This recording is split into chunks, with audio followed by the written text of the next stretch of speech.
एक गांव में एक व्यापारी रहता था जो कि शहर से बहुत दूर था और वह व्यापार करने के लिए शहर जाया करता था और उसके पास एक गधा भी था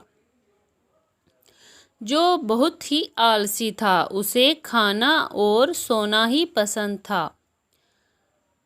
तो व्यापारी उसके ऊपर कपास की 8 बोरियां रखकर ले चलता और वे दोनों चलते जाते बीच में नदी भी आती थी। तो गधा कहता, ये व्यापारी तो मुझे बहुत परेशान करता है, मेरे ऊपर इतना वजन रख देता है कि मुझसे चला भी नहीं जाता। तो वे चलते जाते हैं और आते वक्त वह खाली खाली आते हैं। तो गधा सोचता है, देखो कितना अच्छा लगता है खाली खाली चलते, और जाते वक्त तो बहुत ज़्यादा वजन हो जाता है, इसलिए वह आते समय बहुत ही खुश रहता है। और आने के बाद उसका व्यापारी उसे बहुत सारा खाना देता है, जिससे वह भर पेट खाता है और आराम करता है, क्योंकि व्यापारी को पता है कि उसके बगैर उसका व्यापार नहीं हो पाएगा। तो ऐसे ही दिन बीतते रहते हैं। एक दिन रास्ते में व्यापारी को अपना दोस्त मिलता है। वह कहता है, अरे भैया कैसा व्यापार हुआ? वह कहता है, ठीक ठाक ही हुआ। वह बोला, क्यों, अच्छा भाव नहीं मिला क्या तुम्हें अपने सामान का? वह बोला, कपास का क्या ही भाव मिलता है। तो वह कहने लगा, तुम नमक का व्यापार क्यों नहीं करते? व्यापारी सोचता है कि मेरा दोस्त ठीक ही कह रहा है। वह अगले दिन नमक की 6 बोरियां गधे पर लाद देता है। तो गधा सोचता है मन ही मन कि यह कम वजन डालता था, अब इसने और सलाह दे दी, अब मुझे और ज़्यादा बोझा उठाना पड़ेगा। वह ऐसा सोचते सोचते धीरे धीरे चलता रहता है और वह नदी के पास जाता है। उस दिन नदी में पानी भी ज़्यादा था। तो वह डरता डरता चलता है, तो उसका पैर फिसल जाता है और पानी में नमक की बोरियां भीगते ही नमक पिघल जाता है।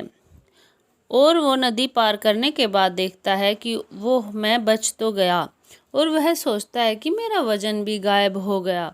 यह नदी तो जादुई नदी है, इसने कुछ जादू कर दिया और मेरा वजन बिल्कुल कम हो गया, इसने मेरी सुन ली। तो व्यापारी देखता है कि नमक तो सारा पानी में बह गया है, अब नमक ही नहीं है तो व्यापार किस चीज़ का करेंगे। वह वापस आ जाते हैं और गधा बहुत खुश होता है कि मज़े से खाऊंगा और आराम करूंगा, आज तो बाजार भी नहीं जाना पड़ा। तो ऐसे ही अगले दिन फिर नमक की बोरियां रखता है और वह फिर वही तरकीब करता है। वह नदी के बीच में जाकर बैठ जाता है और उसका सारा नमक पिघल जाता है, और फिर देखता है व्यापारी कि सारा नमक तो पिघल गया। ऐसे ही 2-3 दिन बीतते गए और गधा ऐसे ही करता है और वह वापस घर आ जाते हैं। तो फिर व्यापारी ने सोचा कि हर रोज़ ऐसा तो नहीं हो सकता कि अपने आप नमक सारा पिघल जाए, यह गधा आलसी है, ज़रूर यह कुछ करता है, इसे तो मैंने सबक सिखाना ही पड़ेगा। तो वह अगले दिन उसके ऊपर कपास की 8 बोरियां रखता है और गधा सोचता है आज तो सही हुआ, आज ज़्यादा वजन नहीं है। वह खुशी खुशी जाता है और सोचता है कि आज भी ऐसा ही करूँगा, मुझे थोड़ी है बाजार जाना है, हम तो यहीं से वापस घर जाएंगे। तो फिर व्यापारी उसे खड़ा होकर देखता है और वह नदी में चलता जाता है। नदी के बीच में जाते ही वह